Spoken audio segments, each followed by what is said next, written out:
할렐루야. 오늘 수요밤도 주님의 은혜가 늘 충만하시길 주님의 이름으로 축복합니다. 오늘부터 수요밤 예배는 사도행전을 여러분들과 함께 나누려고 합니다. 우리 성교중앙교회가 올해 성경 통독을 하는데 하나님의 말씀을 아는데 그치지 않고 성교하며 나아가기 위해서는 성령님의 강력한 인도하심이 필요하기 때문입니다. 성령님이 누구인지, 성령님이 어떻게 일하시는지 알아야 우리도 성령님을 따라가지 않겠습니까? 우리가 사도행전을 잘 알아야 하는 중요한 요소들이 있습니다.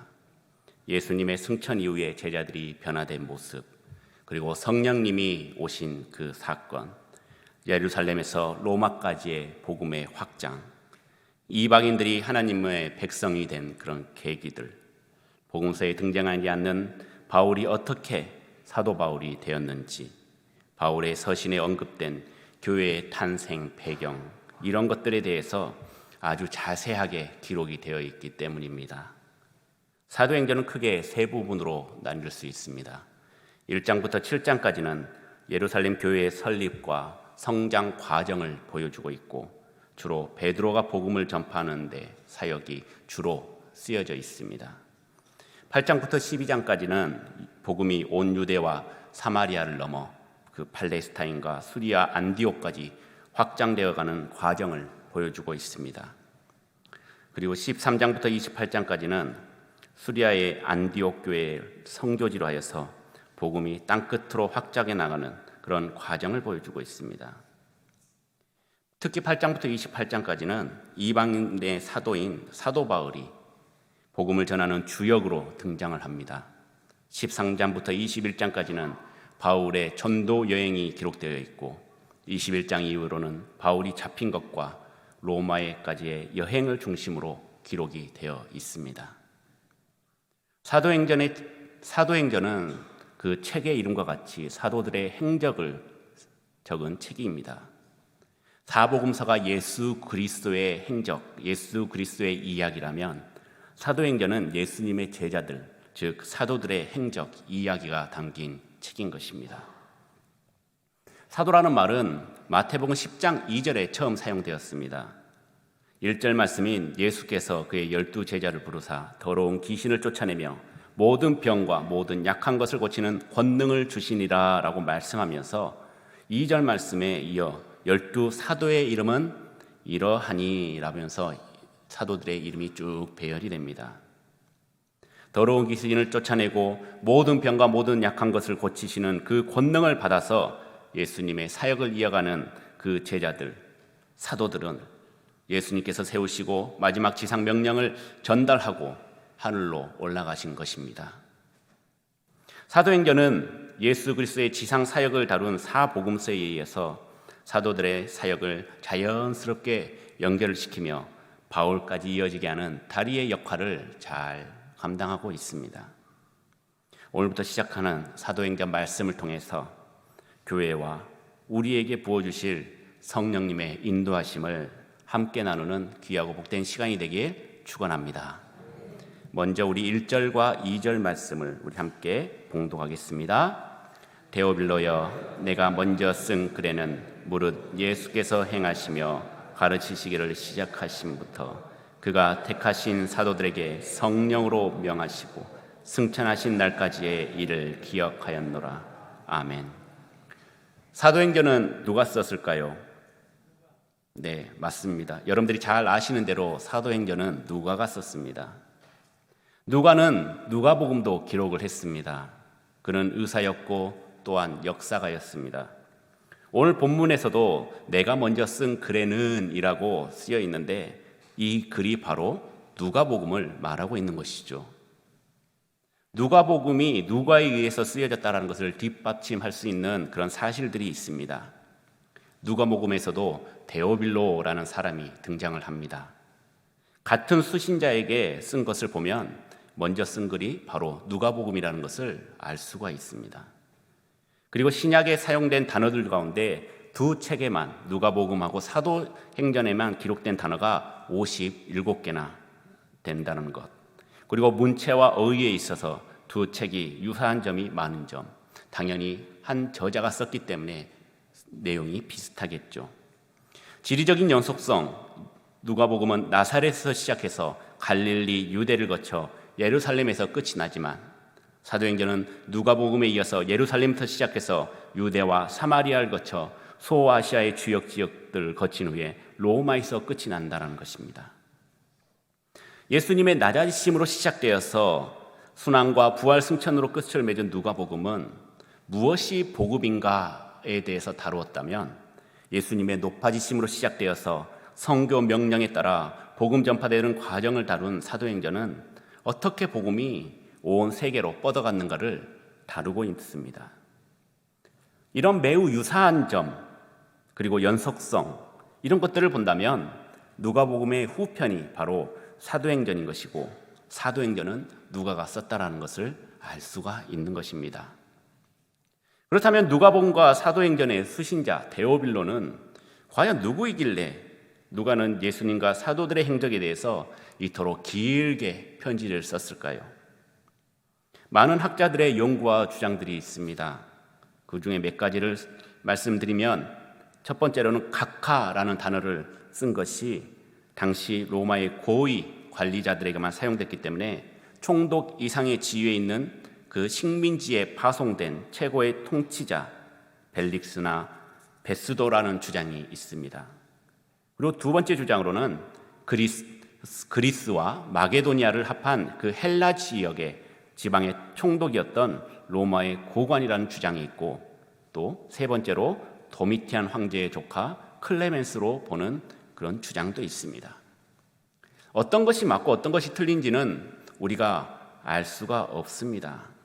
하지만 데오빌로의 그 이름의 뜻처럼 하나님의 친구 혹은 하나님을 사랑하는 자라는 이름을 가진 개종한 이방인이자 초신자인 이 데오빌로에게 신앙에 대해서 구체적이고 체계적인 이해가 필요했습니다.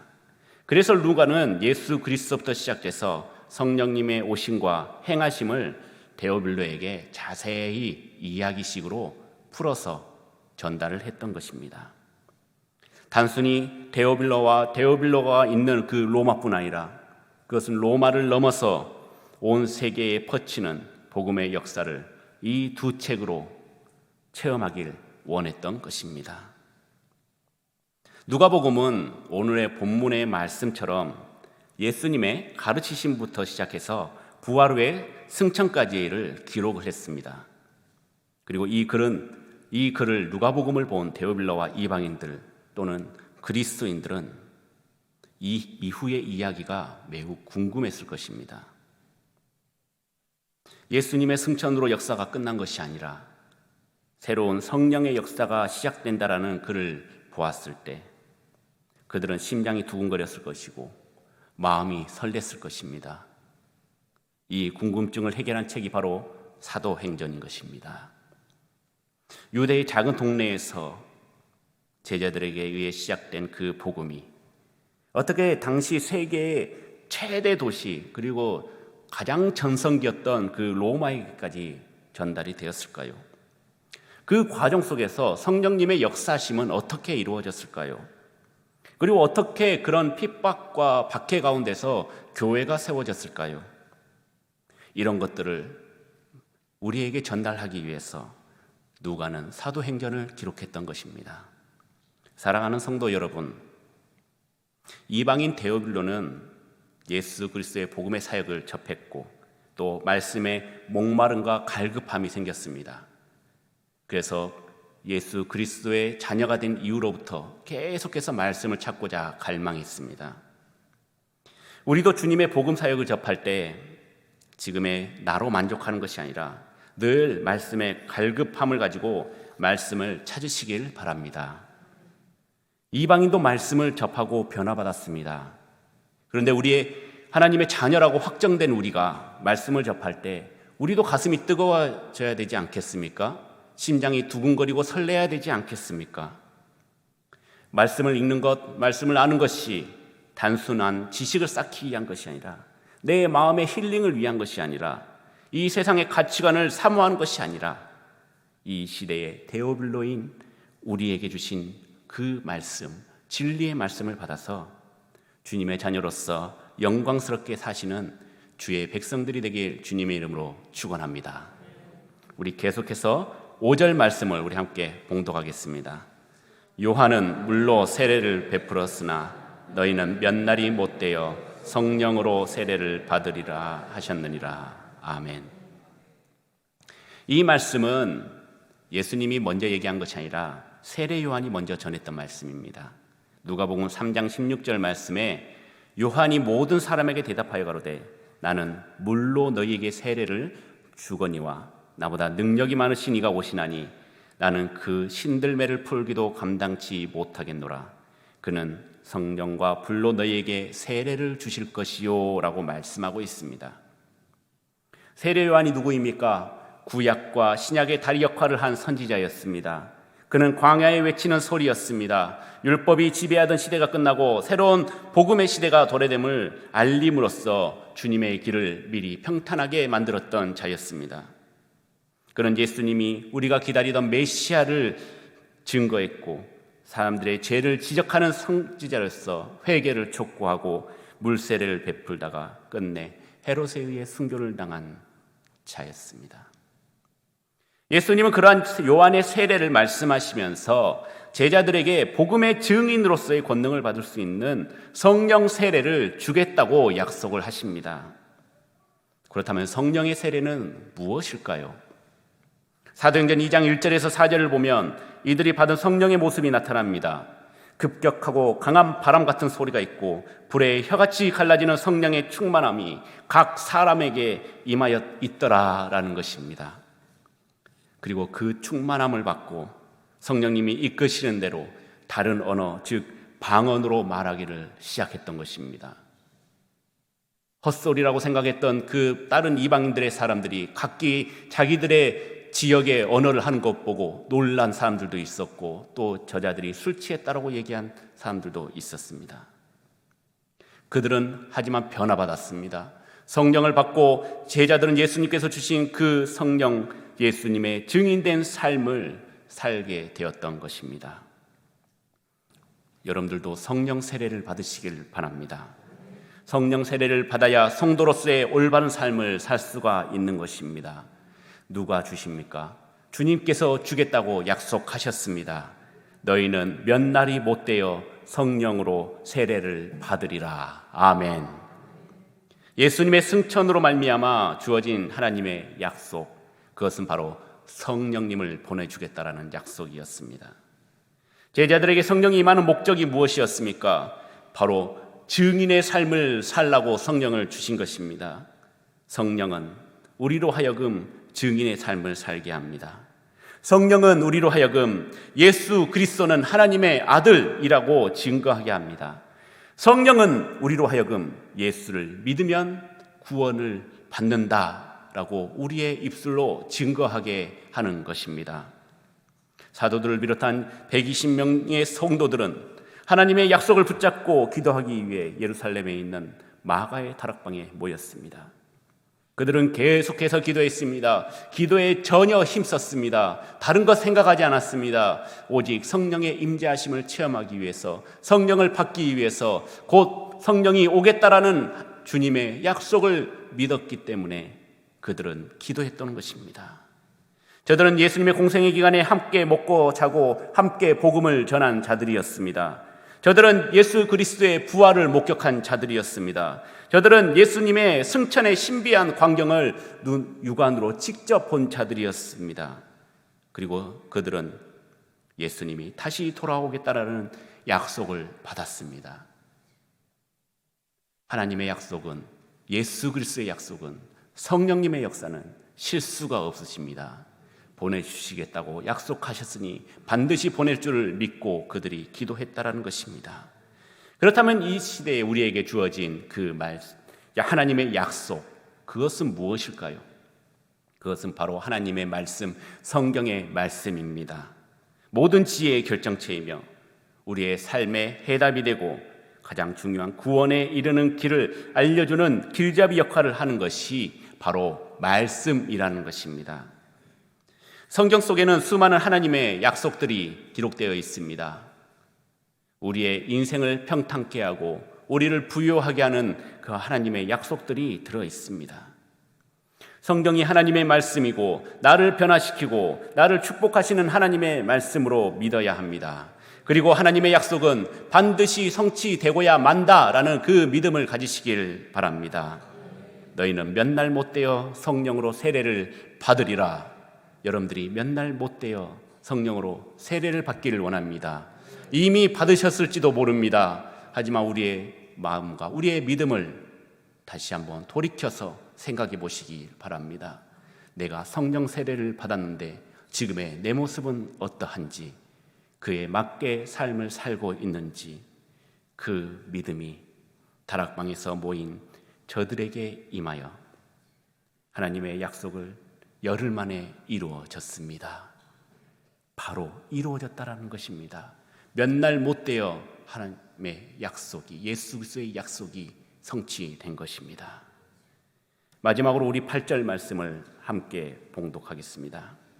오직 성령이 너희에게 임하시면 너희가 권능을 받고 예루살렘과 온 유대와 사마리아와 땅끝까지 이르러 내 증인이 되리라 하시니라. 아멘. 이 말씀은 여러분들이 너무나도 잘 아는 말씀입니다. 그리고 이 말씀은 사도행전의 어떻게 보면 핵심의 말씀입니다. 사도행전은 하나님의 나라로부터 시작돼서 하나님의 나라로 끝이 납니다. 부활하신 예수 그리스도께서 이 땅에 계신 그 40일 동안 제자들에게 가르쳐 주신 주제가 바로 하나님의 나라였기 때문입니다. 이 말씀, 곧 사도행전이 나아갈 방향, 더 나아가서는 신약시대의 구속사의 방향이 곧 하나님 나라의 복음의 확장이라는 것을 우리에게 알려주기 위해서 사도행전이 기록되었던 것입니다. 예수 그리스도의 초림으로 인해서 이 땅에는 이미 하나님의 나라가 도래하였고 강력하게 확장되고 있습니다. 그러나 예수님 시대의 하나님의 나라는 그 복음이 특별한 교국을 제외하고는 아직 지리적으로는 팔레스타인 지역을 벗어나지를 못했습니다. 그리고 민족적으로는 이스라엘 민족이라고 하는 그 울타리를 넘어서질 못했던 것입니다. 예수님께서도 자신이 오신 목적을 이스라엘의 잃어버린 양을 구원하기 위함이라고 밝히셨지만 예수님께서 십자가의 순환을 통해 인류의 구속사역을 성취하신 이후에는 상황이 180도 급격하게 완전히 바뀌었습니다. 하나님 나라의 복음을 팔레스타인 그 지경과 이스라엘의 민족들의 그 한계, 울타리를 넘어서 지구상의 모든 민족과 모든 백성에게 전파하라고 말씀하셨던 것입니다. 그리고 그 사역은 바로 예수님의 제자들, 사도들이 수행해야 할 지상 과제였던 것입니다. 예수님의 부활 이후에도 제자들은 여전히 하나님 나라의 그 개념을 올바로 이해하지를 못했습니다. 하나님께서는 성령 강림을 약속하시며 예루살렘에서 그것들을 간절히 기다리라고 명령하셨을 때도 제자들은 그것이 곧 이스라엘 나라의 회복을 염두에 두고 하시는 말씀으로 오해를 하고 있었습니다. 예수님께서 곧 오신다고 하시니까 곧 오시겠지. 그러면 하나님의 나라가 임하겠지. 그러면 이 나라는 우리 이스라엘 백성들은 그리고 예루살렘은 천국 백성이 되고 천국이 되겠지라는 꿈을 꾸고 있었던 것입니다. 그렇게 갈피를 잡지 못하는 제자들에게 예수님께서는 오늘 본문 1장 8절의 말씀인 오직 성령이 너희에게 임하시면 너희가 권능을 받고 예루살렘과 온 유대와 사마리아와 땅끝까지 이르러 내 증인이 되리라 하시니라 라고 말씀하셨던 것입니다. 하나님 나라의 완성은 이스라엘의 회복뿐만이 아닙니다. 예루살렘, 유대, 그리고 이들이 증오하고 미워하는 사마리아를 넘어 이방인들이 거주하는 그 소아시아 지역과 그리고 땅끝까지 확장되고 이루어지는 그 로마까지 놀라운 역사임을 제자들에게 알려주셨던 것입니다. 예수님께서는 2000년 전과 그리고 지금도 동일하게 우리에게 이 사명을 수행하도록 부르시고 있습니다. 그리고 주님께서 명령하십니다. 우리를 하나님의 자녀로 삼으신 것, 그리고 성도로 삼으신 것, 제자로 삼으신 것, 사도를 삼으신 것, 이 모든 것이 바로 이 예수 그리스도께서 우리에게 주신 지상 마지막 명령을 수행하기 위함이었다라는 것입니다. 많은 사도들은 복음을 전하다가 순교를 당했습니다. 예수님의 12 제자들도 사도 요한과 가룟 유다를 제외한 나머지는 모두 죽임을 당했습니다. 우리도 이 복음의 증거를, 사명을 최고의 목표를 삼는다면 이 일에 목숨을 걸어야 되는 것입니다. 그런데 이러한 사명을 수행하기 위해선 몇 가지 선행돼야 할 일들이 있습니다. 그것은 무엇입니까? 첫 번째는 사랑해야 합니다. 내 마음을 다해서 사랑해야 합니다. 누구를 사랑해야 됩니까? 원수를 사랑해야 합니다. 여러분들에게 원수 한두 명쯤은 있을 것입니다. 돈 먹고 떼어간 그 나쁜 사람, 그리고 나에게 사기친 사람, 그런 나쁜 사람들, 원수들 사랑할 수 있겠습니까? 사랑이 안 되죠. 생각날 때마다 분이 차고 이불을 걷어차면서 내가 그놈을 잡기만 해봐라 하면서 화가 나지 않습니까? 그럼에도 불구하고 주님께서는 사랑하라고 말씀하고 있습니다. 원수에게 복음 전하지 않겠습니까? 너는 그냥 지옥이나 가라. 우리 전라도 말로 시원히 죽어버려라 하면서 그러지 않습니까? 저주하실 것입니까? 그 모든 것들을 초월하시기를 바랍니다. 그들을 눈물로써 품으시기를 바랍니다. 사랑과 희생으로서 섬기시기를 바랍니다. 복음이 그들에게 들리게 해야 하는 것입니다. 그리고 돈 받는 것은 그 다음입니다. 받을 수 있는 것입니다. 하나님께서 역사하시면, 그가 예수 그리스도를 받는다면 그의 마음이 변화될 것입니다. 먼저 찾아와서 사과할 것입니다. 그리고 먼저 손 내밀 것입니다. 이것이 복음을 전하는 그리스도인들의 참된 모습인 것입니다. 두 번째로는 지역 감정과 편견을 초월해야 합니다. 유대인들에게 있어서 사마리아인들은 이방인이나 다름없는 자들이었습니다. 유대인들은 사마리아 사람들을 사람으로 취급하지 않았습니다. 그냥 개 정도 취급을 했던 것이죠. 그리고 겸상도 하지 않고 그 땅도 밟지도 않았습니다. 그런 곳에도 주의 복음을 전해야 되지 않겠습니까? 요나는 니느웨를 가기를 죽도록 싫어했습니다. 왜냐하면 원수의 나라였기 때문이죠. 우리의 민족을 박해하고 고생시킨 나라였기 때문입니다. 그래서 다시스로 도망갔습니다. 하지만 하나님께서 돌이키게 하셔서 결국은 니느웨로 갔습니다. 정신을 차린 것 같았던 그 요나는 그 큰 성 니느웨에서 회개의 선포를 단 하루만 선포를 했던 것입니다. 하나님이 경고하시고 큰 사랑을 베풀어 주셨는데 요나는 하나님의 말씀을 대충 받아들였던 것입니다. 그리고 대충 전했던 것이죠. 그리고 이 원수의 나라는 멸망해도 싸다라는 생각을 가지고 복음을 전했을 것입니다. 그런데 어떤 일이 일어났습니까?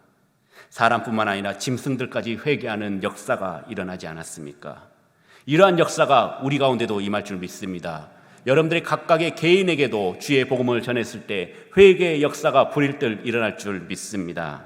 내 생각과 판단으로는 하나님의 일을, 성령님의 일하심을 이해하지도 못하고, 이해하지 못한다면 막지는 마시길 바랍니다. 방해하지는 마시기 바랍니다. 안 될 것 같았던 그곳이 복음이 들어가니 회개의 역사가 일어나고 변화가 역사가 일어나지 않았습니까? 그리고 그 땅이 복음의 땅이, 그리고 주님의 선택된 땅이 될 수 있는 것입니다.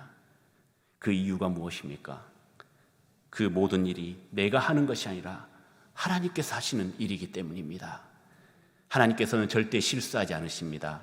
하겠다 하는 것은 분명히 하겠다고 하십니다. 하지 않겠다라고 하는 것은 끝까지 하지 않으시는 분이십니다. 철두철미하신 하나님. 유대인들에게 땅끝은 이방인들의 나라였습니다. 유대인들은 이방 나라를 저주받은 땅이라고 생각을 했습니다. 구원이 필요 없는 나라였습니다. 우리 민족만 구원받으면 족하다고 생각을 했습니다. 이게 바로 선민사상이죠. 그러나 우리가 그리스도의 증인이고 복음을 전하는 전도자라면 이 유대인들 같은 생각의 편견을 깨부셔야 하는 것입니다. 그리고 이방 세계까지 믿지 않는 곳까지 가서 주님의 복음을 전해야 되는 것입니다. 이를 위해서 많은 선교사님들이 믿지 않는 그런 많은 국가들에 가서 복음을 전하고 있지 않습니까? 가지 못한 분들은 물질로서 또 후원하고, 또 가진 것이 없으신 분들은 기도로서 또 중보하고 있지 않습니까? 마지막으로 목숨을 바칠 각오를 해야 합니다. 악한 영들이 지배하는 세계는 이방인들의 나라입니다. 복음에 알레르기가 있는 자들이 있습니다.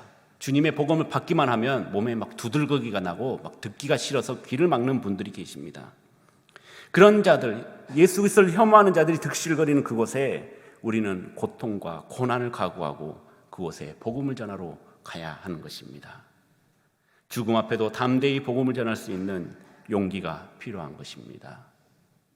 우리나라 최초의 선교사 중에 한 분인 토마스 선교사는 대동강가에서 복음을 전하기도 전에 목에 베어서 순교를 당했습니다.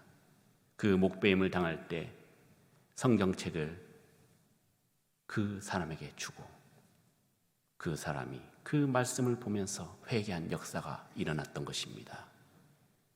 우리도 그 목숨을 바쳐서 주님의 복음을 전할 수 있는 용기를 달라고 기도하면서 날마다 주님의 복음을 전하는데 부끄러움이 없어야겠습니다.